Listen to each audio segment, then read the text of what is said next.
If TikTok is not working or loading properly, then you'll have to try this quick fixes to resolve this issue. So let's get started.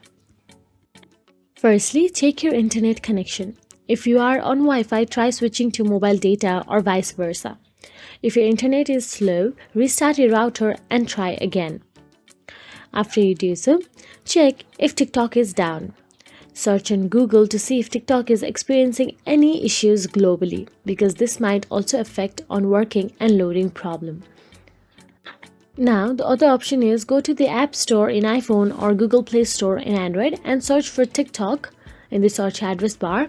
And if there is an update option available, update TikTok to the latest version. Now wait for a few minutes for TikTok to download its latest version. And once done, check if the issue persists. But if the issue persists, then simply open any web browser on your mobile device and search for the TikTok help.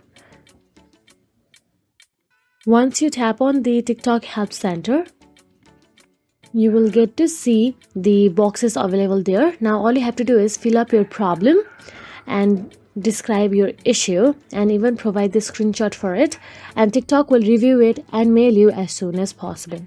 So that is it. If you found this video helpful, please like, share and subscribe our channel, and thank you so much for watching.